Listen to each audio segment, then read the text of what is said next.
So I have been majorly into English copywriting all throughout my professional career. It was only quite later in my career that I got some opportunities to write on Hindi and Hindi scripting. I do have a background. मेरा background है writing का. मेरे पापा लिखते हैं, मेरे ताऊजी लिखते थे. मेरे घर में बहुत सारे लोग हैं जो पापा के साइड के हैं जो लिखते हैं. तो वो बैकग्राउंड हमेशा रहा है. लेकिन मेरा पर्सनली लिखने की जर्नी बहुत बाद में शुरू हुई रेगुलरली.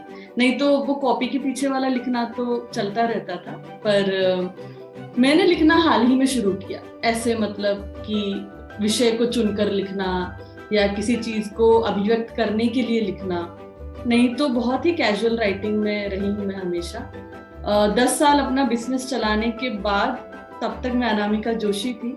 जैसे ही मैंने लिखने का कैरियर अपना शुरू किया तो मैंने अपना घर का नाम जो है, जो बत्तो है, वो मैंने अपने पेन नेम की तरह इस्तेमाल किया और तब से मैं बत्तो हूँ. ओके. और आप जयपुर में रहते हैं, राइट? हाँ जी. ओके.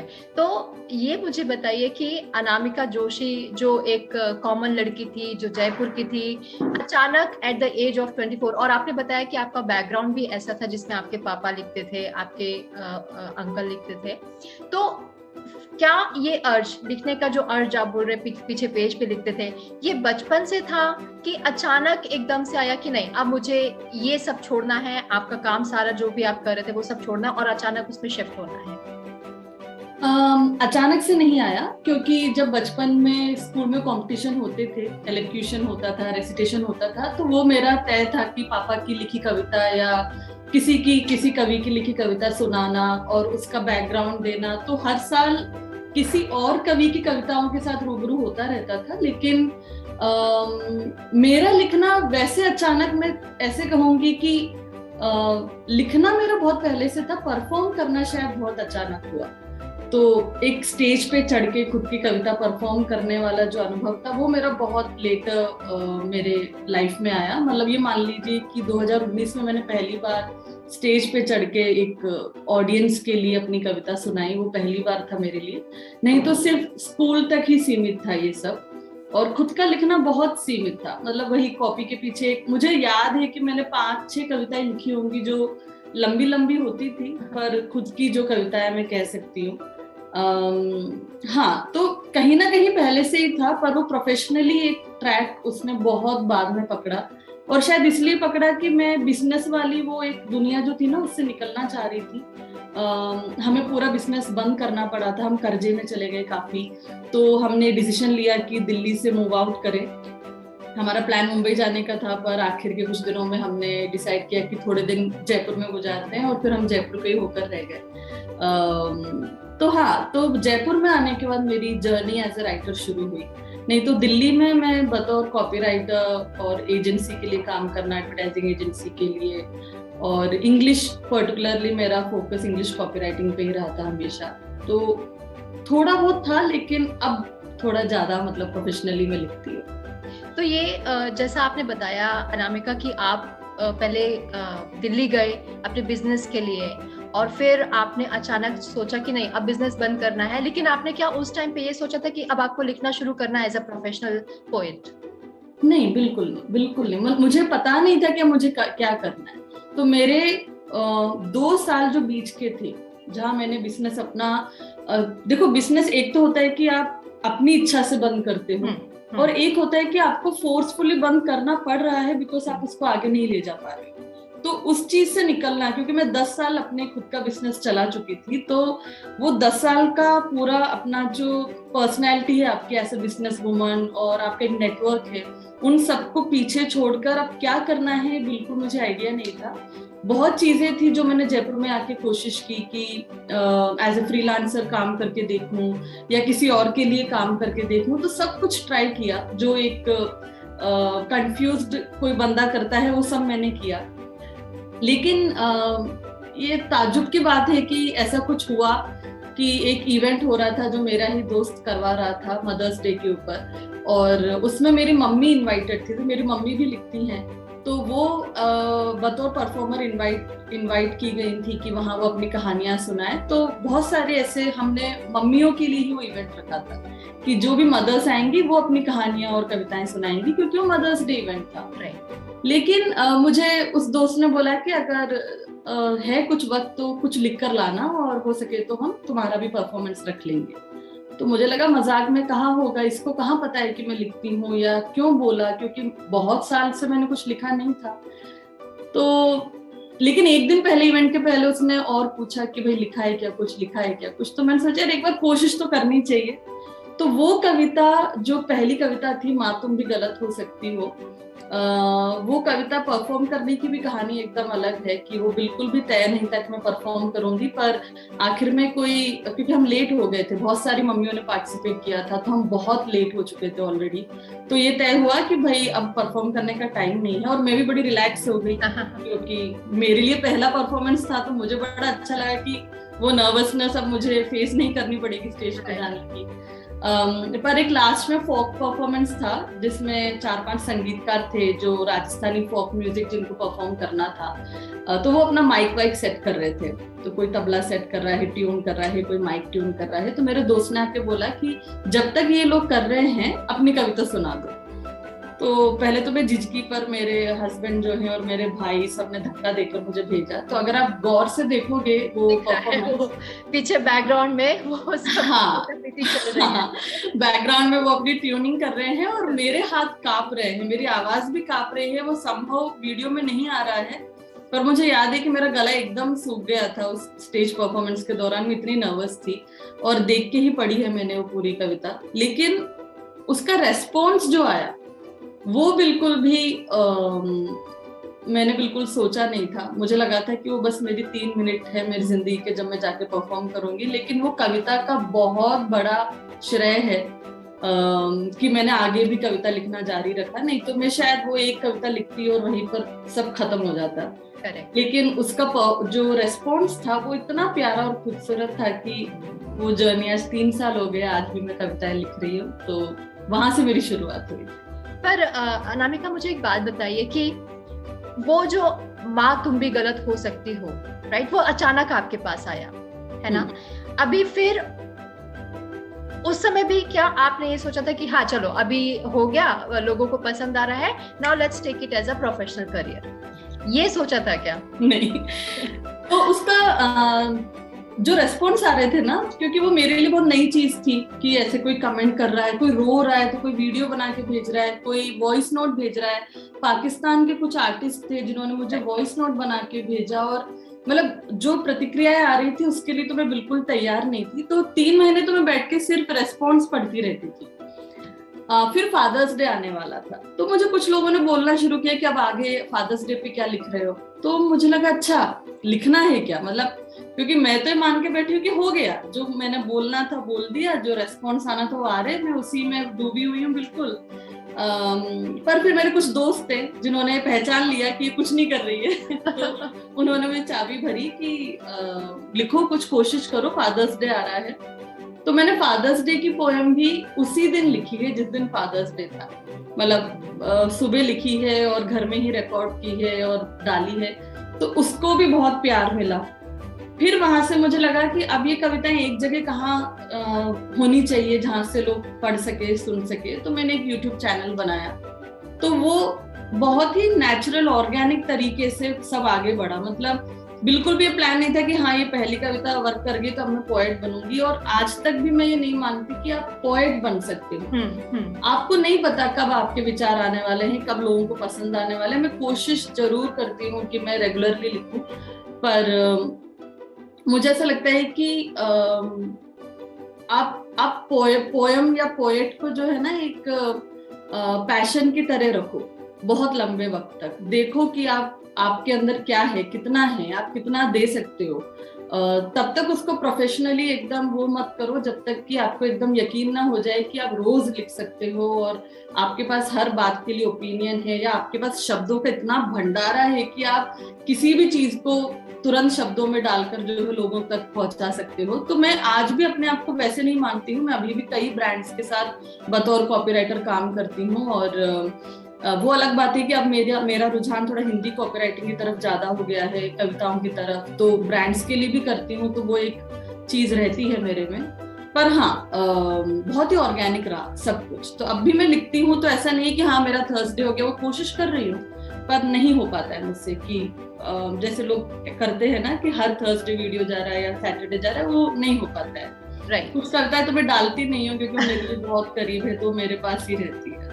करेक्ट। अच्छा, मुझे एक बात बताइए अनामिका कि जैसे आपने बोला अभी कि आपको बहुत सोचना चाहिए इसको एज अ प्रोफेशन लेने के लिए, तो ये एक क्वेश्चन था मेरा, क्योंकि लेकिन ये बात निकली तो मैं पूछ लेती हूँ कि काफी लोग ऐसे हैं जो अपने पैशन को, जो अपने हॉबी को एज अ करियर बनाना चाहते हैं। जैसे आपने डिसाइड किया, मतलब आपने डिसाइड भी नहीं किया, वो अचानक आपके पास आया कि आप एक ब्रेक लेने के लिए जयपुर आए थे और सडनली ये सारी चीजें हुई and then you opted for this option, right?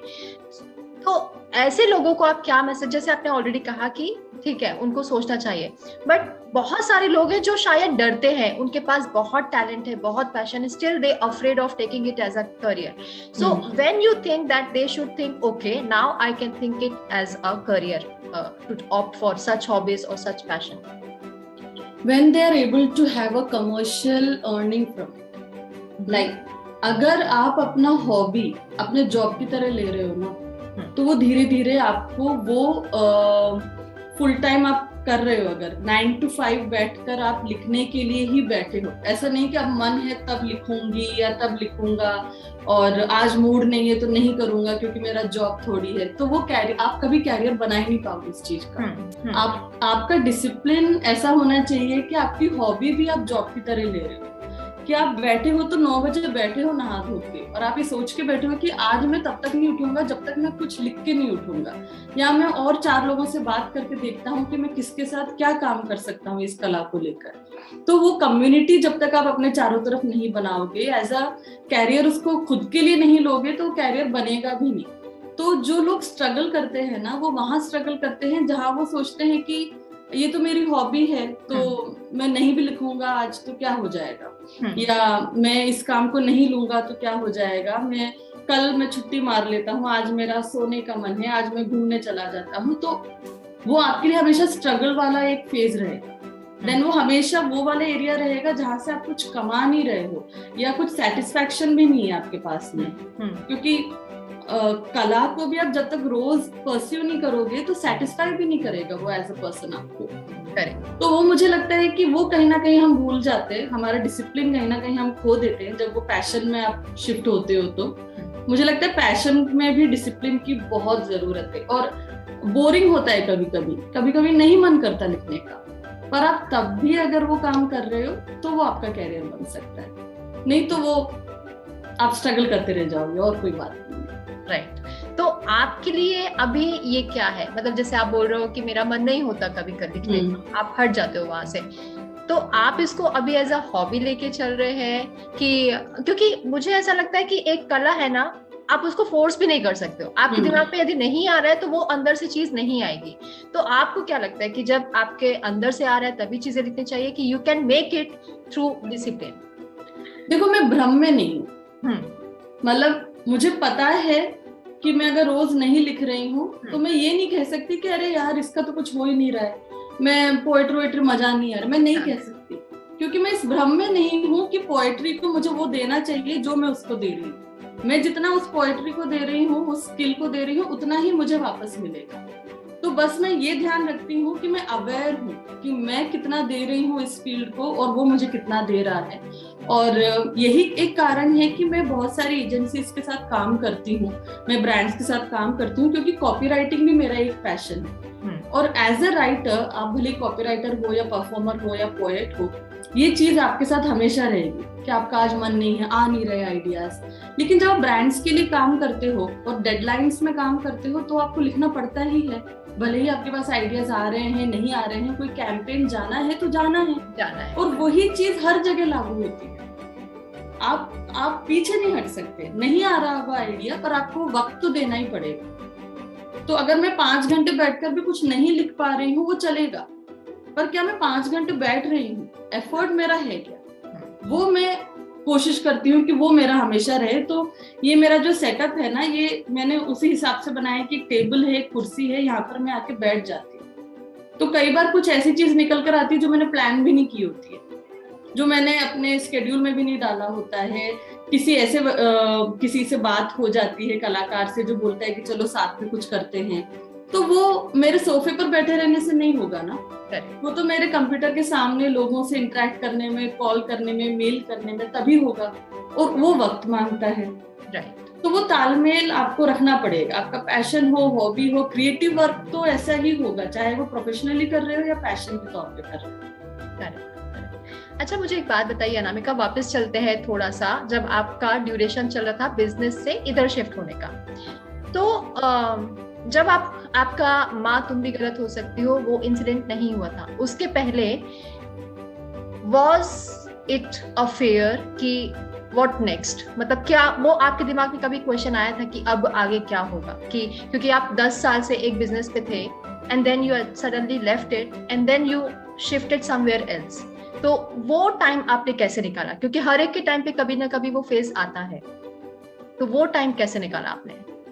देखो, वो टाइम निकालना पड़ा। पहली चीज तो ऐसा था कि कुछ भी नहीं समझ में आ रहा था, मतलब कोशिश तो सारी थी कि अच्छा ये करके देखते हैं, तो वो कोशिश में थोड़ा वक्त निकला। और एक है मेरे में अंदर कि मैं ऐसे ही नहीं बैठूंगी, जैसे आज मुझे नहीं पता है कि क्या करना है तो मैं जाकर कमरे का नक्शा ही चेंज कर दूंगी, लेकिन मैं अपने आप को थोड़ा ऑक्युपाइड रखती हूँ उस हिसाब से। तो वो मुझे काफी हेल्पफुल रहा मेरे लिए उस तरीके से। पर वो जो पीरियड था उसमें मैंने बहुत डिप देखा, मेरा मेंटल हेल्थ भी बहुत नीचे गया था, क्योंकि देखो हमें जो सोशल मीडिया पे दिखता है या फिर हमें कहीं और दिखता है ना, वो चंद पल होते हैं या घंटे या मिनट होते हैं, लेकिन एक दिन में 24 घंटे होते हैं जिसमें 12 घंटे आप जगे रहते हो, और वो 12 घंटे बहुत मुश्किल होते हैं अगर वो 1-2 साल के लिए चलता आ रहा है और आपको कोई आइडिया नहीं लग रहा है कि क्या करना है। मैं बॉम्बे भी गई, मैंने रेगुलरली वहाँ के कुछ लोगों से बातचीत करती रही, इवन शिफ्ट होने का भी प्लान कर लिया, सब कुछ कर लिया, लेकिन वेरी ऑनेस्टली वो पीरियड बहुत मुश्किल था। तो मैंने वो सब कुछ ट्राई किया, हेल्प ली जहाँ पर मुझे हेल्प की जरूरत थी। एक अच्छी बात ये थी कि मैं अपने फैमिली के पास थी, क्योंकि जयपुर में मेरी फैमिली है, तो उनका सपोर्ट मुझे काफी रहा, एक एंगेजमेंट भी रहा उनके कारण। लेकिन अब मैं वापस देखती हूँ ना पलट के, तो मुझे लगता है कि हम घबरा बहुत जल्दी जाते हैं, हमें ना जवाब बहुत जल्दी चाहिए। हमें आज अगर कुछ नहीं पता तो हमें आज ही पता करना है कि नहीं अगला क्या होने वाला है, हमें बताओ, कब होगा हमें बताओ, किस तरीके से होगा हमें बताओ। तो ये हमारी जो जल्दबाजी है ना, वही हमारे मेंटल स्टेटस को नीचे ले जाती है। तो मुझे कहीं कहीं अब वो महसूस हुआ, अब मैं देख सकती हूँ पलट कर कि कहाँ मैंने गलती की और कहाँ कहीं ना कहीं मुझे लगता है कि वीडियो बनाने का जो मेरा एक अर्ज था वो भी इसी से निकल कर आया कि और क्या करें, चलो ये करते हैं, चलो अपनी बात, ये जो मैं स्ट्रगल है इसी को हम आगे रखते हैं। तो आप मेरे कुछ वीडियोस अगर देखोगे तो वो उस बारे में भी है, माँ तुम भी गलत हो सकती हो के बाद भी ये फेज रहा, क्योंकि उसके बाद क्या, कोई पोएम वायरल हो जाना, लोगों तक पहुंच जाना, वो आपके लिए एक कहीं ना कहीं बहुत मायने रखता है, पर उसका रिजल्ट क्या है, उससे आपकी जिंदगी कहाँ जा रही है। Correct, yes. तो वो फेज मेरा उसके बाद भी रहा, तो मैंने फिर वीडियोस जो बनाया वो उसके ऊपर बनाया कि ये मैं फेज से गुजर रही हूँ और मैं इस तरीके से इसको संभालने की कोशिश कर रही हूँ, ये मेरा सपोर्ट सिस्टम है, आप भी ऐसा कर सकते हैं। तो कहीं ना कहीं मैं उस चीज को भी एक कंटेंट की तरह ही अपने लिए लेकर चल रही थी। पर आज मैं लोगों को जब मैं बोलती हूँ या बात करती हूँ अपने स्पेस के बारे में, तो मुझे लगता है कि थोड़ी शांति रखनी चाहिए मेंटली, एक्शन में नहीं। एक्शन में आप कुछ ना कुछ करते रहो तभी कुछ बात बनेगी, पर यहाँ पर है ना थोड़ा, क्योंकि जवाब आपके ढूंढने से भी नहीं मिलेगा, जवाब तो तभी आएगा जब उसको आना होगा। तो बहुत मैंने अपना जो हेल्थ वाइज है वो मेरा बहुत डिटीरिएट हुआ था, क्योंकि मैं कंटिन्यूअसली स्ट्रेस में थी कि क्या हो रहा है, कब होगा, क्यों नहीं हो रहा है, इससे मैं क्या करूं, इसका क्या होगा। तो अब मुझे थोड़ा तसल्ली रहती है। अब मैं अभी भी बहुत वैसे रहती हूँ कि अभी बहुत दिन से मैंने कुछ नहीं लिखा है वैसे कि मैं वीडियो बनाऊं, मैंने बहुत टाइम से वीडियो भी नहीं बनाया है, सच कहूँ तो कहीं ना कहीं मुझे वो एनर्जी नहीं आ रही है। लेकिन मुझे कहीं ना कहीं लग रहा है कि हाँ, उसका शायद वक्त नहीं आया है, शायद वीडियो का वक्त नहीं आया है। लिख रही हूँ, पर ठीक है, उसका भी एक वक्त आएगा। उस हिसाब से मैं थोड़ी बैलेंस्ड हो गई हूँ अपने अप्रोच में, अपने एक्शंस में। तो राइट, तो इसमें हम ये कह सकते हैं क्या कि एज का भी एक फैक्टर आता है, एक मैच्योरिटी भी विद एज आती है, कि उस समय शायद आप फ्यूचर के पीछे भागते रहते हैं and then slowly and gradually get settled कि हाँ ठीक है, जो भी आना होगा हम धीरे एंड ग्रेजुअली हम एक्सेप्ट करते जाएंगे। उसका फैक्टर रहता है कि you have to prepare yourself for the situation. Age का फैक्टर से ज्यादा एक्सपीरियंस का फैक्टर आता है। क्योंकि आप ऐसा कुछ देख चुके हो, आपने कुछ चीजें ऑलरेडी क्रॉस कर ली हैं। अब आप 24 साल के एक्सपीरियंस, साल की उम्र में आपको एक्सपीरियंस मिल रहा है कि 25 साल की कि 36 साल की, ये कह नहीं सकते। कई बच्चे हैं जो 25 साल के हैं पर मेरे से ज्यादा मैच्योर है, क्योंकि उन्होंने उस एज में ही बहुत कुछ देख लिया है। वो और ज्यादा कंट्रोल्ड है अपने मैनरिज्म में, अपने अप्रोच में। तो एज का मुझे नहीं लगता है, कहीं ना कहीं मुझे ऐसा लगता है कि देखो, भले आप 35 के हो या 30 के या 25 के हो, आप में वो तो रहना चाहिए कि यार कुछ करना है, कुछ करना है। ऐसा नहीं हो सकता कि अब आप 30 क्रॉस कर चुके हैं तो अब ठीक है, जो हो रहा है वो करने दो। वो आप नहीं ला सकते, नहीं तो मजा ही खत्म है फिर तो। वो आज भी मुझे लगता है कि अच्छा यार, मैं इससे बात करूं, इनके साथ मिलकर कुछ करना है, उससे बात करूं, इनके साथ मिलकर कुछ करना है। तो वो तो आपने एज के हिसाब से नहीं रहना चाहिए, वो तो हर उम्र में रहना चाहिए। मैच्योरिटी उसको कहते हैं कि हड़बड़ाना नहीं है, मतलब अपनी हेल्थ को सेकेंडरी नहीं करना है। ये जरूर मैं कहूंगी कि हाँ, ये शायद थोड़ा 30 क्रॉस करने के बाद आपको समझ में आता है कि आपने हेल्थ के साथ बहुत ज्यादा ही कॉम्प्रोमाइज कर लिया था जब आप बहुत कुछ करने की कोशिश कर रहे थे।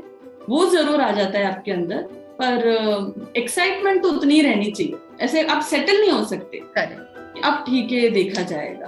वो तो मुझे लगता है 70 की उम्र में भी सेटल नहीं होना चाहिए, वो तो आई एग्री, करेक्ट। और ये जो पूरा जर्नी था कि आपने पूरा शिफ्ट किया, how was your family support, specially your husband? क्योंकि आपकी फैमिली में फिर भी एक पोएट्री को और ये कल्चर था समवेयर, दे अंडरस्टैंड कि ये भी एक हो सकता है, बट आपके हस्बैंड का क्या रिएक्शन था when you thought to go into this direction?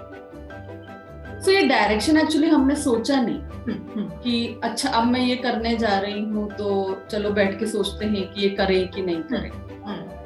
And उनका मतलब तरुण का सपोर्ट हर चीज में रहता है, तो वो ऐसा कुछ है नहीं कि हम दोनों ही अपना अपना फील्ड तय कर रहे थे कि उसको क्या करना चाहिए, क्योंकि हम दोनों ही बिजनेस से निकल कर आ रहे थे। ये हम दोनों के लिए ही मुश्किल था कि 10 साल की एंटरप्रेन्योर एज अ जर्नी को क्रॉस करके अब कुछ और करना।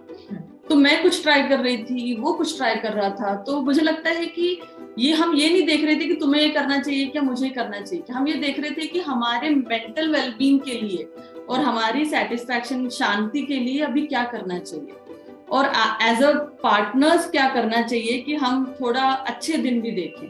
क्योंकि हम कर्जे से निकल रहे थे और हमें बहुत कुछ चुकाने का भी था हमारे सामने, पूरा एक हीप था हमारे सामने। तो हमें वो भी देखना था कि ऐसा क्या करें कि जहाँ से ये चीज भी हमारी सॉल्व होती जाए और जिंदगी थोड़ी हम सुलझ के रहें हम आपस में। तो सपोर्ट के तौर पर तो पूरा था। परिवार का मैं इनफैक्ट ये कहूंगी कि उन्होंने कभी ये सोचा नहीं कि मैं पोएट्री का एज अ प्रोफेशन ले रही हूँ, क्योंकि मैं लगातार कॉपी राइटिंग का काम करती आ रही हूँ, मैंने कभी भी रोका नहीं उसको। तो प्रोफेशनली तो मेरा था ही, पर एज अ पोएट ये मेरे कुछ ऐसी कम्युनिटी बन गई कि मेरा प्रोफेशन बनता जा रहा है। कुछ ऐसे प्यारे लोग हैं मेरे चारों तरफ कि जिनके थ्रू मुझे काम मिलता रहता है, जो मेरे काम को जानते हैं। तो लेकिन हाँ, सपोर्ट के तौर पे मुझे हमेशा सबका सपोर्ट रहा है, इससे कभी कोई दिक्कत नहीं। Very nice. सो अब यदि मैं क्वेश्चन करूं कि जैसे आपने बोला कि हर एक का एक अपना एक जॉनर होता है कि जैसे आपने प्रोफेशनली एज अ पोएट लिया या पोएट्री ली, तो आप ऐसा क्या मैसेज देना चाहोगे दूसरे जो और जो यंग जनरेशन है कि वो भले ही एज अ करियर ले रहे हो या एज अ हॉबी ले रहे हो, तो एक मैसेज जो वो अडॉप्ट कर सकते हैं आपसे, जो आपकी अभी तक की जर्नी थी उससे? ऐसे कोई एक मैसेज नहीं है। मैं बस ये एक चीज देख रही हूँ आजकल, कुछ जैसे इंस्टाग्राम पे हूँ तो मुझे वो चीज बहुत ज्यादा दिखती है आजकल की जल्दबाजी बहुत है कि मैंने लिखा है तो लोग पढ़ क्यों नहीं रहे, मैंने लिखा है तो लोग लाइक क्यों नहीं कर रहे हैं, लोग शेयर क्यों नहीं कर रहे हैं, एंड पोस्ट डाले जा रहे हैं तो बोल रहे हैं कि मैम आप पढ़ो और शेयर करो, मैम हमें ग्रो करने में हेल्प करो। तो पहली बार मैं उनसे कहना चाहूंगी कि आपने लिखा है, वहां पर आपकी बात खत्म हो जानी चाहिए। कहीं ना कहीं आपने लिखा, आपने वो लिखा जो आपको बहुत मन था एक्सप्रेस करने का। आप चाहते थे कि आप इसलिए नहीं लिख रहे हो कि आज मंडे है तो मेरा 4 लाइन जानी चाहिए इंस्टाग्राम पे। अगर आप उसके लिए लिख रहे हो तो आप हमेशा ही स्ट्रगल करते रहोगे कि अरे मैंने डाला पोस्ट पर कुछ आया नहीं। तो आपका जो रुझान है राइटिंग की तरफ वो इससे तय हो जाएगा कि अगर लाइक नहीं है तो मैं क्यों लिखूं, तो फिर आप राइटर नहीं हो। राइटर तो ऐसा बंदा है कि कोई पढ़े भी नहीं तो भी बिना लिखे नहीं रह सकता। मेरे पापा रोज लिखते थे और मुझे याद है कि मेरे डाइनिंग टेबल पे हम सुबह उठते थे ना तो एक पन्ने पर पापा की कविता लिखी मिलती थी, डाइनिंग टेबल पे रखे। पापा अपने ऑफिस जा चुके होते थे और ये लिखकर इसलिए छोड़ते थे कि मम्मी पढ़े और शाम को आए तो बताएं कि कैसी थी, क्या इसमें दिक्कत है, क्या सही कर सकते हैं। वो एक प्रतिक्रिया के लिए खाली लिखते थे। और आज हमें 1000 भी लाइक्स मिल जाए ना तो हम सोचते हैं कि फलाना इंसान को तो 2000 लाइक्स मिले हैं तो मैं क्यों लिख रहा हूँ। तो ये कभी भूख तो खत्म होगी नहीं। तो ये राइटिंग, जो राइटर्स बनना चाहते हैं, राइटिंग में जाना चाहते हैं, उनसे सिर्फ ये है कि क्या आप में हुड़क है क्या लिखने की, क्या आप बिना लिखे रह नहीं सकते क्या, तो आप ये प्रोफेशन की तरह कर सकते हैं। तो आपकी कविता कभी ना कभी, आपकी राइटिंग आर्टिकल कोई ना कोई कभी ना कभी पढ़ेगा, क्योंकि आप इतने मन से लिख रहे हो कि वो लोगों तक पहुंच रहा है। लेकिन अगर आप इसलिए लिख रहे हैं कि लोगों तक पहुंचे बस, हाँ, तो बहुत मुश्किल हो जाएगा आपके लिए। वो इतना डिप्रेसिंग हो जाएगा वो जर्नी कि आप बहुत भारी लगने लगेगी वो जर्नी आपके लिए। और एक और चीज अनामिका की, हाँ, जैसे आपने बोला कि सोशल मीडिया में लाइक करना और लोगों का रिस्पांस क्या है उसके लिए हम ज्यादा आतुर रहते हैं आजकल, क्योंकि सोशल मीडिया का कंपटीशन है। तो जब अभी कोविड था या जैसे अभी हम सब घर पे बैठे थे, अभी लोगों को समझ में नहीं आ रहा था क्या करें, लोगों सब, जैसे आप स्टेज परफॉर्म करते हो राइट, तो आपको डायरेक्ट रिस्पांस मिलता है। तो इस टाइम पे, कोविड के टाइम पे, आपको कैसे पता चला कि लोगों को आपकी कविताएं पसंद आ रही है, नहीं आ रही है, या क्या रिएक्शन है, या आपको डिफरेंस समझ में आया कि डायरेक्ट एक रिस्पॉन्स रहता है और एक रिस्पॉन्स का वेट करना होता है। तो हाउ डिड यू नो कि हाँ, लोगों को अभी भी कविताएं पसंद आ रही है? आकांक्षा, मैंने इस बारे में नहीं सोचा, क्योंकि एक तो मैंने बहुत टाइम से वीडियो नहीं बनाया और जो भी कविताएं लिखी हैं वो यूट्यूब पे डाल देती हूँ एंड यूट्यूब पे कमेंट्स आते हैं, उनको रिप्लाई कर देती हूँ एंड फिर मैं वापस अपनी दुनिया में आ जाती हूँ। और मुझे यूट्यूब पे ही पता चलता है कि हाँ, इस पे प्रतिक्रिया आ रही है, इस पे नहीं आ रही है। लाइव परफॉर्मेंस क्या करता है आपके साथ में, लाइव परफॉर्मेंस आपको इतनी ऊर्जा दे देता है कि आपको एक वैलिडेशन मिल जाता है कि मैं स्टेज पे खड़ी हूँ और लोगों तक अपनी बात कह रही हूँ तो लोगों को अच्छी लग रही है, तालियां बज रही हैं, लोग मुस्कुरा रहे हैं या रो रहे हैं या गले लग रहे हैं। वो इतनी एनर्जी दे देता है कि कई दिनों तक वो आपके साथ रहती है। तो लाइव परफॉर्मेंस आपके लिए ये काम करता है और इसके भूखे हर राइटर हैं, हर शख्स जो लिखता है वो इसका भूखा है कि लोगों की प्रतिक्रिया एकदम सामने दिखे कि वो कैसे रिएक्ट कर रहे हैं। पर मैं ऐसे बैठ के नहीं सोचा कि यार पता ही नहीं लग रहा कि लोगों को पसंद आ रही है कि नहीं। वो पता नहीं कर, वो ऐसा है ना कि अगली कविता लिखो ना आप, वहां तुम भी गलत हो सकती हो। यूट्यूब पे जाने पर लोगों तक पहुंची, वो परफॉर्मेंस के कारण नहीं पहुंची, राइट, वो तो इसलिए पहुंची कि मैंने डिजिटल मीडिया में डाली, फिर लोगों ने उसको देखा। परफॉर्मेंस के टाइम पे तो हम कुल मिलाकर शायद 70 जन थे, तो उसका कोई वैसे फर्क नहीं है कि कैसे पता चलेगा कि लोगों को अच्छी लग रही है कि नहीं। अगर अच्छी लगेगी तो लोग शेयर करे बिना रह नहीं सकते, और लोग शेयर नहीं कर रहे हैं तो भी ठीक है, क्योंकि आपने अपनी बात बाहर रख दी, फिर वो बात आपकी रही भी नहीं। अब वो बात जनता की है, बात उन लोगों की जो सुन रहे हैं इस कविता को। ये बहुत अच्छी बात है कि आपने अपना काम कर दिया, अभी लोगों को काम है, राइट, ये बहुत इम्पोर्टेंट है। ये याद दिलाना पड़ता है, खुद को भी याद दिलाना पड़ता है। ऐसा नहीं है कि इफेक्ट नहीं होता है। आप सोचते हो यार 4 घंटे हो गए, 200 लोगों ने देखा है, पूरा दिन बीत गया, 50 लाइक ही आए हैं, या को याद दिलाना पड़ता है कि इस पे तो कंट्रोल है नहीं आपका, तो आप इसी पे अटके रहोगे तो अगला काम कैसे करोगे आप जो है। और मैं ऐसे कई कवियों को जानती हूँ, जो मनाल है यहाँ पर तो वो भी एग्री करेगा कि हम अभी एक इवेंट में गए थे, वहां पर हमने इतने सुंदर कविता लिखने वाले, सुनाने वाले लोगों से हमारी मुलाकात हुई जो इंस्टाग्राम पे एक्टिव ही नहीं है, पर वो ऐसे लोग हैं जिन्हें आप बुला बुला कर सुनना चाहोगे। तो वो लोग ये सोच ही नहीं रहे हैं कि हमारी कविता तो पहुंच ही नहीं रही है, हमें तो कोई सुन ही नहीं रहा, वो सोच ही नहीं रहे हैं ये चीज। वो अपने आप में इतने खुश मिजाज हैं और इतने मतलब आराम से अपनी जर्नी निकाल रहे हैं क्योंकि वो प्रोफेशनली कुछ और कर रहे हैं। तो ये मैं कहना चाहती कि तब तक इसको प्रोफेशन मत बनाओ। अगर प्रोफेशन बना के आपका लिखने की ही जो एक्साइटमेंट खत्म हो रही है तो ये आप प्रोफेशन मत बनाओ। फिर इसको पहले देख लो आप कितना लिख सकते हो, कितनी एनर्जी आप में लिखने की।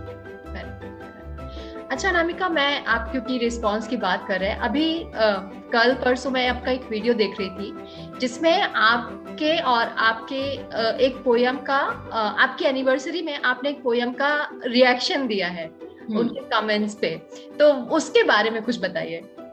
क्या वो कविता किसके बारे में थी और आपको रिएक्शंस कैसे मिले? तो कविता आखिर तुम होते कौन हो थी, जो मेरी ऐसे कह सकते हो कि माँ तुम भी गलत हो सकती हो से भी ज्यादा जो वायरल हुई और लोगों तक पहुंची। और उसमें कमेंट्स बहुत नेगेटिव भी आए, पॉजिटिव भी आए। और नेगेटिव जब कमेंट्स आए तो वो बहुत ज्यादा क्वेश्चनिंग जैसे आए, और कई लोगों को ये अंदाजा ही नहीं था कि मेरी शादी हो चुकी है। तो कई लोगों के कमेंट्स ऐसे थे कि शादी हो जाएगी ना तब पता चलेगा। और कई लोग मेरे हस्बैंड को जानते भी नहीं थे। एंड कहीं ना कहीं मुझे लगा कि अगर हम दोनों बैठकर, वो वीडियो भी हमने बहुत चलते फिरते बनाया एक्चुअल में। मैंने कुछ कमेंट्स के प्रिंट आउट्स निकाल रखे थे और मैंने उनको बोला था कि अपन बैठेंगे और एक बार इस पर रिएक्शन वीडियो बनाएंगे। उस दिन हमें कहीं निकलना था, हम किसी ट्रिप पे जा रहे थे, तो हमने जस्ट 2 घंटे पहले कैमरा ऑन किया और हमने सोचा कि चलो फटाफट ये हम रिएक्शन देते हैं। तो वो रिएक्शन भी बड़े हमने on the spot he camera को ही दिए हैं। उससे मैं ये चीज कहना चाह रही थी कि ऐसे इंसान भी हैं कि भाई ऐसा नहीं है कि मैं ऐसी हूं तो कोई मतलब मेरे साथ रहना ही नहीं चाहता है। मतलब वो जो लोगों की मेंटालिटी थी कि ऐसे लोगों के साथ कौन रहता होगा, और आज भी बहुत क्वेश्चंस उठते हैं इस चीज पर जो है। पर वो एक है ना, बड़ा मजा आया मुझे वो वीडियो बनाने क्योंकि उस वीडियो के नीचे भी अगर आप कमेंट्स देखेंगे तो उसमें भी बड़ा मजा आएगा कि कई लोगों को तो पहली बार पता चला कि हाँ मेरी शादी हो चुकी है, या फिर पार्टनर वाकई में जो है सब प्रो हैं एंड सब ये पोएम समझते हैं जो मैं लिखना चाह रही हूँ। और इनफैक्ट सबको जो लगता है कि मैंने अपने पार्टनर के लिए लिखी, पार्टनर के लिए लिखी भी नहीं है मैंने पोएम। वो पोएम मैंने बहुत जेनरिक वे में लिखी है। वो मैंने कोई कॉन्वर्जेशन से निकली है। वो बात मैं किसी से बातचीत कर रही थी एंड वहां पर मुझे कुछ खटका, उस चीज को पकड़ के मैंने वो पोएम लिखी है। लेकिन लोगों को वो होता है ना कि पर्सनल लाइफ से जोड़ने जो एक हुड़क होती है लोगों में, तो लोगों ने सोचा कि अच्छा ये तो पॉइंट आउट कर रही है अपने पार्टनर पे जो है, तो वो कुछ गलतफहमियां हटाने के लिए भी वो वीडियो बनाया। लेकिन ओवरऑल मुझे लगता है मजे में बनाया हमने कि चलो यार ये करते हैं। तो राइट, तो यही कि आप यदि मैं एक पोएट की बात करूं तो एक जेनरिक आइडिया क्या रहता है कि पोएट वो है जो एक कल्पनाओं में रहता है, कि चांद तारे तोड़ लाने की बात करता है या कुछ ऐसा जो हम यूजुअली नहीं कर पाते हैं। लेकिन यदि मैं आपकी पोएम देखूं तो जो भी आपकी राइटिंग है वो बिल्कुल रियल वर्ल्ड से रिलेटेड है। जो आजकल हो रहा है उसकी ही बातें आप करते हो। फिर चाहे छोटी से छोटी बात, लाइक चाय की चुस्की जैसे आपने लिखा था, राइट, वो बहुत अच्छा लगा मुझे। फिर आपने लिखा था आखिर तुम होते कौन हो, ये भी। तो ये सब ना बहुत रियलिटी से रिलेटेड है। तो उसमें जैसे आपने बोला कि पर्सनली कनेक्ट होता है, पर्सनली जजमेंट भी होता है, राइट। तो how do you make sure कि you also share your thoughts and those comments does not affect you? एक तो मैं और कोई तरीके की कविता लिख नहीं सकती हूँ, ये मैंने बहुत बाद में डिस्कवर किया। मैं वही लिख सकती हूँ जो मैंने बहुत बहुत बहुत क्लोजली एक्सपीरियंस किया है। मैंने कोशिश की है कि बाहर से लिखने की। जैसे फॉर एग्जाम्पल मैं आपको एक एग्जाम्पल बताती हूँ कि जब निर्भया पोएम मुझे लिखनी थी, एक लेडी थी बहुत बहुत प्यारी लेडी थी वो जो है, उनके लिए मैंने वो लिखी थी। उन्होंने मुझे बोला था कि अनामिका तुम्हें लिखना है, निर्भया डे आ रहा है एंड आपको इस पे कविता लिखनी है। तो मैंने उनको साफ मना कर दिया था कि मैं इस टॉपिक पे लिख ही नहीं सकती। पहली बात ये है कि मैं लिखूंगी तो मैं ऊपरी तौर पे लिखूंगी, मैं दर्शक की तरह लिखूंगी इसको, और वो जस्टिफिकेशन होगा नहीं क्योंकि टॉपिक बहुत ही सेंसिटिव है। मैं इस चीज पे सिर्फ लिखने के लिए नहीं लिख सकती। बहुत उन्होंने फॉलोअप किया। उन्होंने बोला कि एक बार कोशिश करो, एक ड्राफ्ट लिखने की कोशिश करो। तो उस कविता की जो शुरुआत है ना, वो मैंने इसी से की है कि मुझे समझ नहीं आ रहा कि मैं क्या लिखूं, क्योंकि मुझे वाकई में समझ नहीं आ रहा था कि मैं क्या लिखूं। और मैंने एक चीज समझ में आई कि अगर आप पॉलिटिक्स पे नहीं लिख सकते, फॉर एग्जाम्पल आपको पॉलिटिक्स पे लिखना है, आप पॉलिटिक्स के उस एंगल पे लिखो जो आप महसूस कर सकते हो। जैसे फॉर एग्जाम्पल मैं शायद पॉलिटिकल वर्ल्ड में क्या चल रहा है नहीं समझ सकती, पर ये मैं लिख सकती हूँ कि ये पॉलिटिकल वर्ल्ड में क्या चल रहा है मैं नहीं समझ पा रही, ये तो मैं समझ सकती हूँ ना, ये वाला एंगल तो मेरा है ना। और मेरे घर में जो डिस्कशंस हो रहे हैं वो मैंने सुने हैं, तो मैं उसके ऊपर लिख सकती हूँ। तो कोई भी टॉपिक को आप कैसे लेते हो, आप उसको उस तरीके से लिखो। आप कभी बनने के चक्कर में मत लिखो कि हाँ मैं तो खूबसूरत सा कुछ लिखूंगा, कि एकदम भावनाओं में कुछ लिखूंगा और ये शब्द का इस्तेमाल करूंगा तो और ज्यादा कवि जैसा लगेगा, कविता जैसे निकल कर आएगी। नहीं, वहां पर आप बिल्कुल हार जाओगे कविता लिखने के मामले में, क्योंकि आप ही फील नहीं कर रहे हो वो चीज, तो सामने वाला कैसे फील करेगा। तो वो चीज प्रतिक्रिया तो बहुत अलग बात है, वो जो आती है, मैं ये नहीं कहूंगी कि मैं तैयार रहती हूँ, पर संभव आखिर तुम होते कौन हो की प्रतिक्रिया अगर आप देखो, अगर नेगेटिव भी प्रतिक्रिया आ रही है तो वो भी एक जीत है, क्योंकि लोग उस टॉपिक पे बात कर रहे हैं। और अगर आपने ऐसा कुछ लिखा जिसपे कि कोई बंदा या बंदी बिना बात किए या कमेंट किए रह नहीं पा रहा है, तो वो भी कविता की जीत है। करेक्ट, कि आपने ऐसा कुछ लिखा कि वो रह ही नहीं पा रहे आप अपनी प्रतिक्रिया दिए बिना। अब वो नेगेटिव भी है तो भी उनको सोचने पे तो मजबूर किया ना उस कविता ने। तो मैं अब उस तरीके से लेती हूँ, तो मुझे सारे कमेंट्स ही बड़े सही लगते हैं। कुछ हैं जो बहुत बुरे होते हैं, लेकिन लकीली मेरा सपोर्ट सिस्टम इतना प्यारा है ना, मैं मतलब इतने प्यारे लोगों से घिरी हुई हूँ कि मुझे कभी ऐसा लगता नहीं है कि मेरे ऊपर कोई ऐसा कुछ वार हो रहा है, कुछ हो रहा है। हम हंसते हैं, हम पढ़ के हंसते हैं सच्ची में। तो मुझे लगता है कि उस तरीके से मैंने प्रतिक्रियाओं को लेना सीख लिया है, तो वो एक अच्छी बात है मेरी। Really, very good. I mean, बहुत सिर्फ ऐसा नहीं है कि आपकी कविताओं से ही इंस्पायर हो सकते हैं हम, आपकी जो बातें होती ना, जितना भी आपका एक्सपीरियंस रहा है और जो आप इनफैक्ट वीडियो में शेयर भी करते हो, वो भी बहुत सारी चीजें हैं जो छोटी छोटी रहती है और हम आपसे सीख सकते हैं।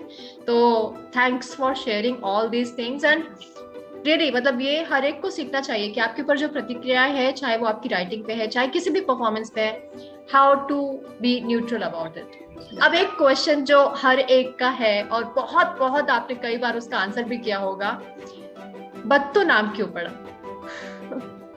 तो इसका कोई वैसे कहानी नहीं है। एक हमारे पड़ोस में कोई रहते थे, मैं केरल में पली बड़ी हूँ, तो वहां पर एक थे जो कहते थे कि मैं बचपन में ही बहुत आवाजें करती थी और बोलने की कोशिश बहुत करती थी, तो उन्होंने मेरा नाम बत्तो रख दिया कि ये तो बहुत बातुनी है और बहुत बोलती है।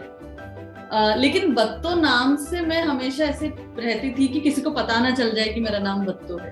तो मैं स्कूल में किसी को पता नहीं लगने देती थी, और मम्मी भैया पापा सबको बोल रखा था कि बाहर मुझे आप अनामिका ही बुलाना और बत्तो मत बुलाना। तो ये बिल्कुल मैं सेफ गार्ड करके रखती थी कि किसी को पता ना चले कि मेरा नाम बत्तो है।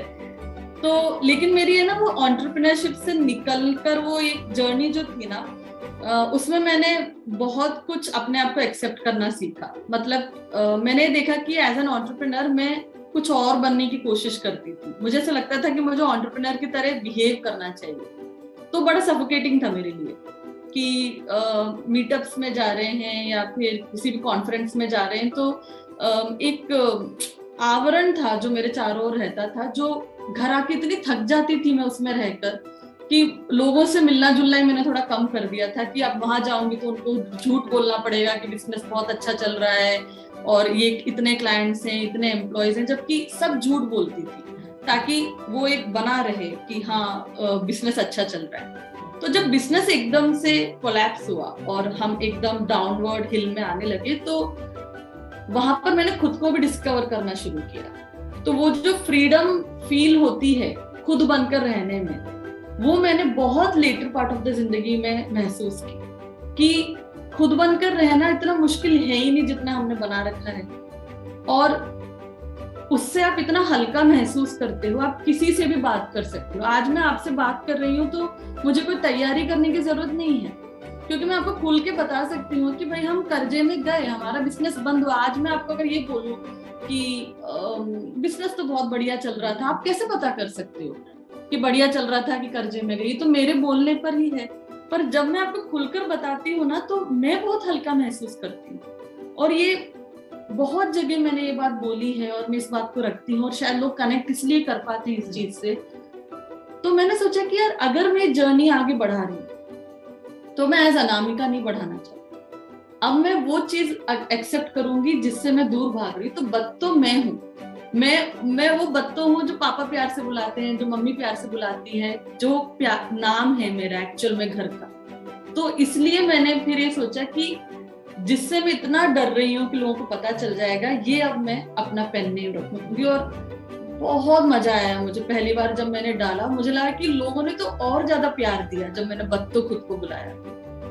तो वो हम है ना बहुत बेवकूफ लोग हैं उस हिसाब से। हम ऐसे सोचते हैं कि हम कुछ बनेंगे लोगों के सामने और उससे हम अपनी पहचान बनाएंगे।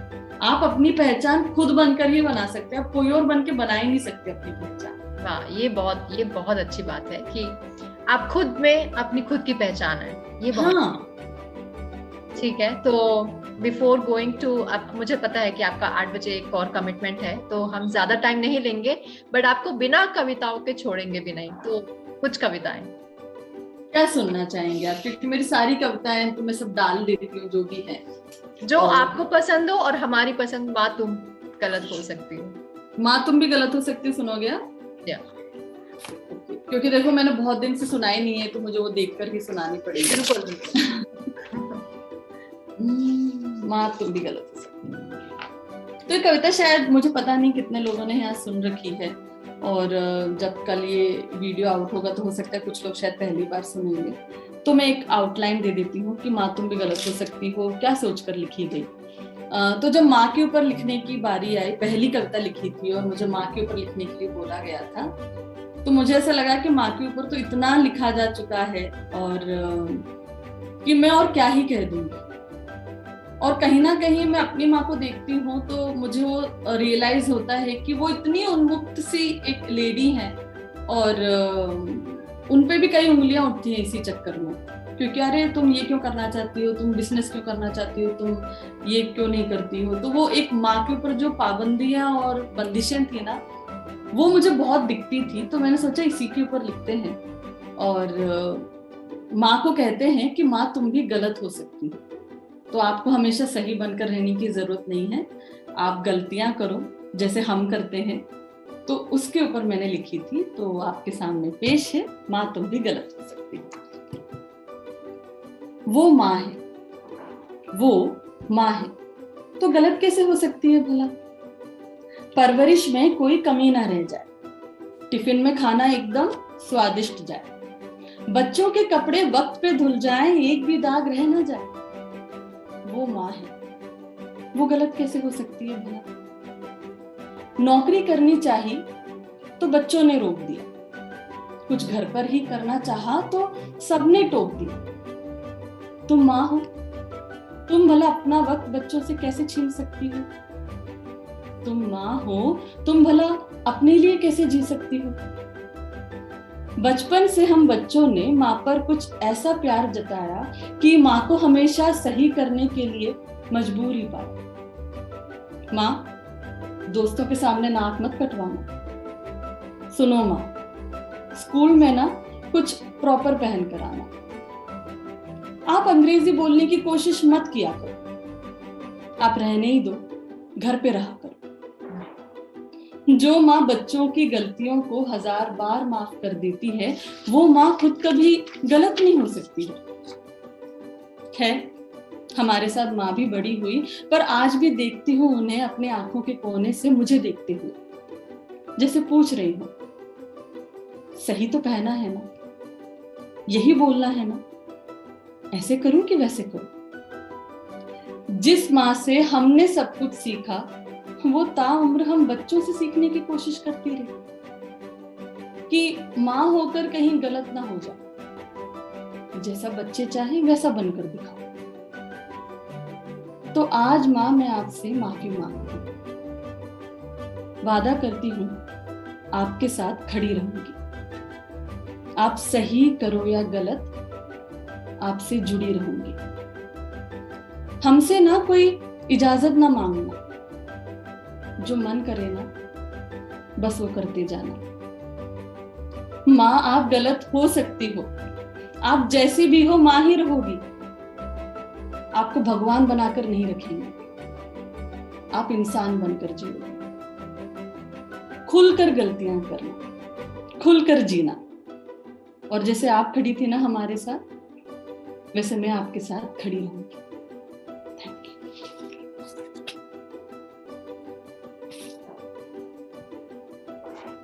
कुछ शब्द ही नहीं रहते हैं ये सुनने के बाद। इतना मतलब आपके वीडियोस ऑलरेडी सुना है, पर अभी आपको लाइव सुनते हुए I can't tell you in words how it feels to listen your, especially this poem.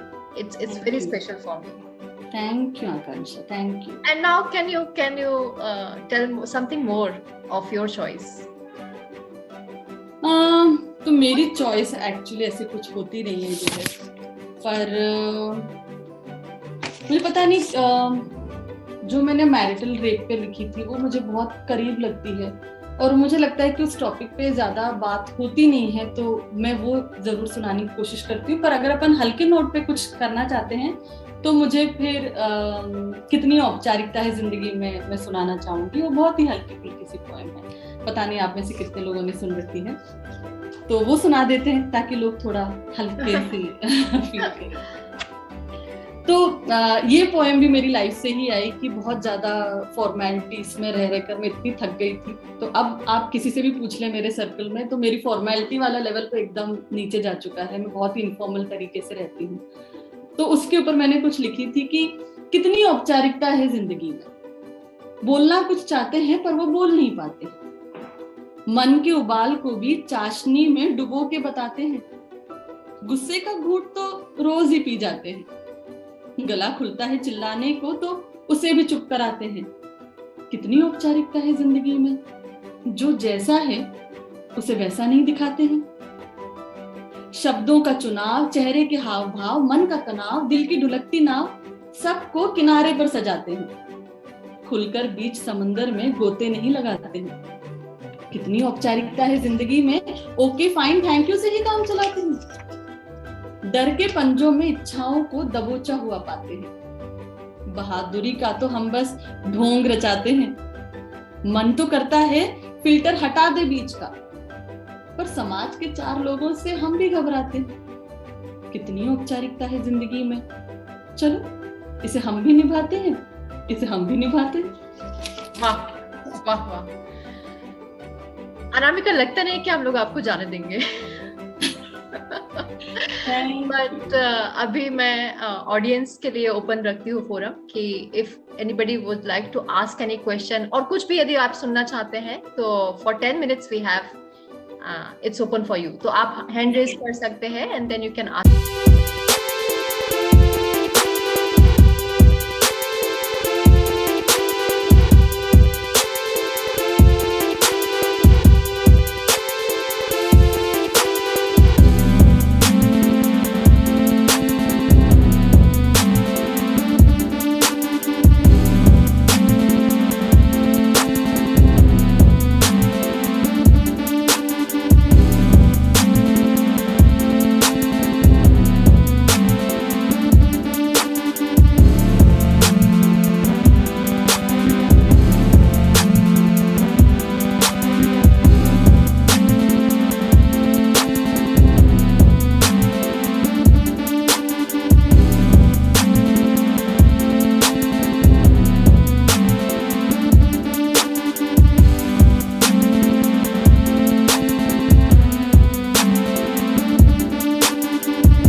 कब आने वाले हैं? Thank you. सच अक्षय, मतलब मेरे पास काफी टाइम से ये ऐसा कुछ हो रहा था कि पोस्टपोन हो रहा था, और every time people were used to ask कि अभी कब होने वाला, अभी कब होने वाला। तो people are waiting and will be waiting for you Anamika, for sure. Thank you Akanksha. Okay, किसी, हाँ समृद्धि, आपके पास क्वेश्चन है, यू कैन आस्क।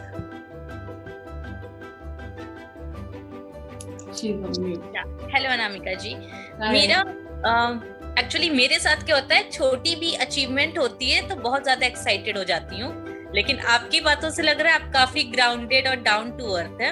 जब आपकी पोएम शुरू वायरल हो रही थी और आपको जब रिकॉग्निशन मिलना स्टार्ट हो गया था, तब भी आप इतनी ग्राउंडेड थी, या फिर उस टाइम आपके साथ भी ऐसा होता था कि आप बहुत एक्साइटेड हो जाती थी, now people are knowing me, ऐसा कुछ? समृद्धि, बात क्या है ना, ये जो डिजिटल दुनिया है ना, बहुत ही आभासी दुनिया है। यहाँ आपको करोड़ों लोग प्यार करेंगे, पर घर से बाहर निकलोगे तो आंटी आपसे बात नहीं करेंगी, पड़ोस की आंटी आपको जानती भी नहीं है। तो आप समझ रहे हो, ये बैलेंस बहुत ही ऐसे वैसा वाला है। तो प्यार खूब मिल रहा है, पर वो फील कैसे हो भाई? बाहर निकलो तो या तो ये हो कि भाई ऐसे मतलब लोग एकदम ही इतनी झुंड में हैं, लोग आपसे प्यार करने के लिए खड़े, ऐसा तो कुछ नहीं हो रहा। और दूसरी चीज ये है कि मैं हमेशा इसमें रहती हूँ कि do I deserve this, is this a fluke, does this happen by chance. So मेरे में हमेशा वो रहता है कि यार लोगों को पसंद कैसे आ रही है, ये लोग इतना प्यार क्यों कर रहे हैं यार, मतलब इतना प्यार। तो मैं उसी में रह जाती हूँ। मैं तो मैं वो उड़ने वाली फीलिंग तो मेरे में तब आती है जब मैं लाइव परफॉर्मेंस करके, जब ऐसे हुआ है कुछ बार कि लाइव परफॉर्मेंस के बाद में कुछ लोगों ने बहुत ज्यादा ऐसे प्यार दिखाया, तो वहां मुझे लगता है कि अच्छा कुछ तो है। एक बार बॉम्बे में एक परफॉर्मेंस करके मैं निकली थी, तो मतलब वो एक्सपीरियंस मैं भूल ही नहीं पाती। वहां मुझे ऐसे उठा के रखा लोगों ने, जो एकदम आसमान पे। तो लेकिन वो फिर मैं अपने जहन में तो होता है वो प्यार, पर आप सिर पे चढ़ने दे ही नहीं सकते, क्योंकि वो भी बहुत मोमेंट्री है। देखो आप ध्यान रखो, वो भी बहुत मोमेंट्री है।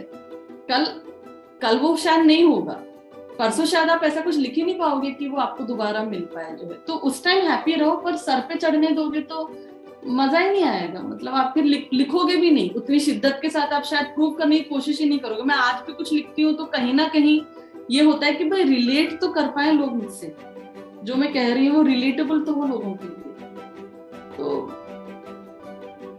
सब बकवास है, मैं बोल रही हूँ, मैं ना इतना बोलती हूँ लोगों को, सब बकवास चल रहा है। मतलब लोग बोलते हैं बकवास क्यों नाम है, आपके नाम पे बकवास क्यों है? मैं बोलती हूँ भाई बकवास है इसलिए बकवास है, क्योंकि इतना सीरियसली आप लेने लग जाओगे तो आज है कल नहीं है, वैसी वाली चीज है।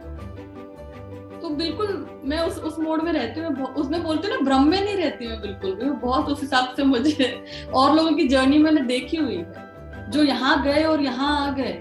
तो वो बहुत आप जाकिर खान से कभी आप उनको देखिएगा, या फिर आप आयुष्मान खुराना से कभी रूबरू होंगे, तो आपको पता चलेगा कि वो कहाँ है, और फिर भी उनका ग्राउंडेड वो नेचर ही उनको आज तक भी आगे ले जा रहा है। तो वो एक चीज मैं अपना ध्यान में रखती हूँ, तो शायद काम कर जाए। Thank you ma'am. Thank you. एक लास्ट क्वेश्चन है, रजत आप अनम्यूट कर सकते हैं आपको। हाँ लास्ट।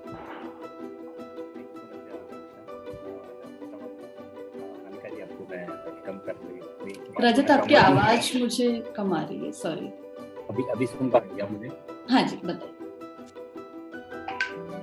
मेरा एक सवाल था, मतलब हो सकता है आपने उसको पहले आंसर कर दिया, मैं थोड़ा सा लेट ज्वाइन किया था। अगर आपने आंसर कर दिया तो फिर आप मुझे बोल दीजिए, तो मैं वापस वीडियो देखूंगा। मेरा सवाल जैसे था कि एज एन आर्टिस्ट, मतलब ऐसा होता है कि अपन लोग सोशल मीडिया पे स्क्रॉल कर रहे होते हैं, तो कहीं ना कहीं ऐसा होता है जैसे अपने से कुछ लोग जो है अपने सेम कैटेगरी के, तो वो लोग कहीं ना कहीं अपने को ऐसा लगता है कि वो अपन से बेहतर कर रहे हैं। और हो सकता है कि जैसे अपन एक महीने में 1 शो कर रहे हैं और वो हो सकता है कि महीने में 25 शो कर रहे हैं, तो वो एक जो उस समय फीलिंग होती है कि भाई एक कहीं ना कहीं मतलब अपन अपने आप को सेटिस्फाई करने की कोशिश करते हैं कि ठीक है अपन जो कर रहे हैं वो अपना कल भी आएगा, बट एक वहाँ थोड़ा सा ऐसा लगता है कि अपन थोड़ा सा चेज करते हुए पीछे रह रहे हैं। तो वैसा कोई सिचुएशन आपने कभी फेस किया है, या फिर किया है तो उसको कैसे आपने मतलब बैलेंस किया होगा?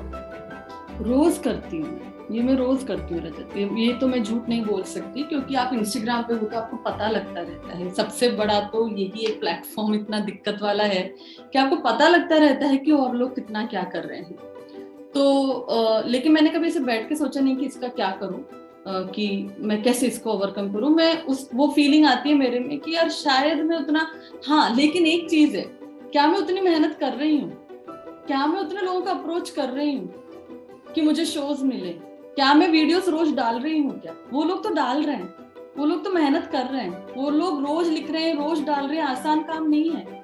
अगर आप घर पे भी शूट कर रहे हो ना, तो ये बिल्कुल आसान काम नहीं है।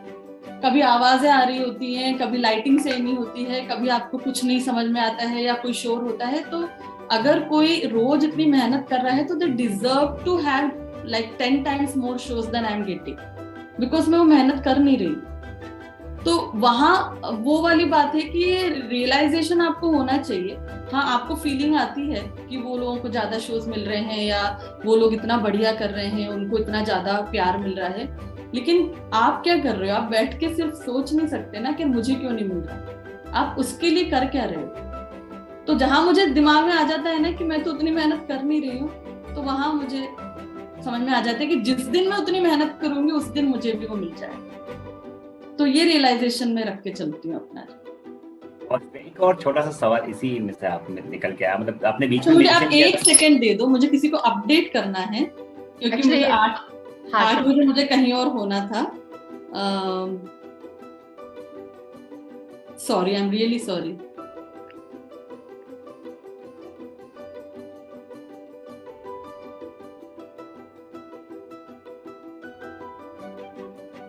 इनफैक्ट अनामिका, हमने भी एक्सपेक्ट नहीं किया था कि 8 बजे तक चलेगा, और हम लग गए। बस हम फुली एंजॉय कर रहे हैं आपकी कंपनी। ओह गॉड। अच्छा चलो, मैंने मैसेज डाल दिया है, उसको मुझे बाद में बोलना पड़ेगा। हाँ बताइए। माफी चाहता हूँ, अगर अपने पास टाइम है तो मैं करता हूँ, नहीं तो फिर मैं बाद में आपसे कनेक्ट करता हूँ, आकांक्षा से कनेक्ट करता हूँ। मतलब एक चीज आपने बीच में मेंशन की कहीं कि मतलब जैसे कि वो लोग इतने लोगों को अप्रोच कर रहे हैं, क्या अपन भी उतने लोगों को अप्रोच कर रहे हैं? तो like is there any way कि अपन कैसे उनको मतलब अप्रोच कर सकते हैं? लाइक अपन जैसे एक फोटोग्राफर है और सेम फोटोग्राफर कैटेगरी का कोई बंदा मतलब उस चीज में उतना बेहतर कर रहा है, अपने एंड से एफर्ट्स दे रहे हैं, but like what are the things, like ऐसे कैसे अप्रोच कर सकते हैं? फिर कोई रिसोर्सेज जिनसे अपन ट्राई करें कि अपने जो एफर्ट्स है वो लोगों तक पहुंचे। तो रजत, एक तो है ना, हमें एक्चुअल में अगर आप सोचो ना, तो हमें पता होता है हमें क्या करना है। ये हमारा डर ही होता है कि मैं इसको मैसेज कैसे डालूं, इससे कैसे पूछूं, ये मुझे काम क्यों देगा। आप जिस फोटोग्राफर की बात कर रहे हैं कि मान लो कोई फोटोग्राफर है जो आपसे बेहतर कर रहा है और उसको खूब काम मिल रहा है, आप अपना ईगो हटाकर उसी फोटोग्राफर से पूछ के देखिए कि मुझे आपका काम बहुत पसंद है और मैं भी ये काम करता हूँ, मेरी भी इसमें रुचि है, क्या आप मुझे थोड़ा गाइड कर सकते हैं कि मैं क्या कर सकता हूँ और जो है काम मिलने के लिए। क्योंकि हम अपना ईगो और हमारा फियर बीच में लाते हैं कहीं ना कहीं कि यार मैं इससे क्यों पूछूंगा, मेरे पास काम आएगा तो मैं कर लूंगा, मेरे पास चलकर काम आएगा। चलकर काम नहीं आता, चलकर काम किसी के पास नहीं आता है। ये तो मैंने सबसे ज्यादा पिछले 3 साल में सीखा है। अगर आप सोचो ना कि भाई मैंने इतनी बढ़िया पोएम लिख दी, इतने करोड़ों लोगों ने सुन ली, मुझे तो चल चल के शोज मिलने चाहिए। आप मानेंगे नहीं, 3 वीमेंस डे बीत गया, मेरे पास में एक भी परफॉर्मेंस की इनविटेशन नहीं। अगर आखिर तुम होते कौन, इतनी अच्छी पोएम है, और अगर माँ तुम भी गलत हो सकती, इतनी अच्छी पोएम है, तो मेरे पास तो लाइन लगनी चाहिए।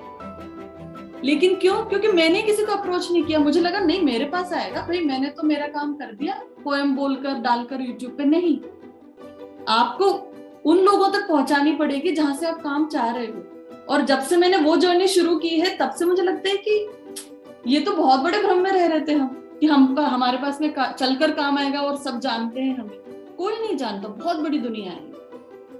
तो अगर आप बहुत शांति से सोचोगे तो हम सबको जवाब पता है कि हमारे पास काम क्यों नहीं आ रहा, क्योंकि हम उतना अप्रोच ही नहीं कर रहे हैं, उतना हमारे अंदर हम कुछ लेकर बैठे हुए हैं अभी। तो वो मुझे लगता है कि सबको एक बार समझना चाहिए कि काम आपको जाकर मांगना पड़ेगा, मांगने में शर्म मत करो। Thank you so much Akanksha ma'am, back to you. Thank you so much, Rajat, and thanks to you, Anamika, especially you extended your time for us. तो मुझे लगता है कि शायद एक और एपिसोड करना चाहिए हमें, तो हम जी भर के पोएम सुनेंगे आपसे. So thank you so much everyone, and thanks for the audience also, and we would definitely inform when this episode would be released. So Sure. Thanks again, Anamika, and we would like to catch you again. Thank you everyone. Thank It was you. really nice. Bye bye. Bye bye.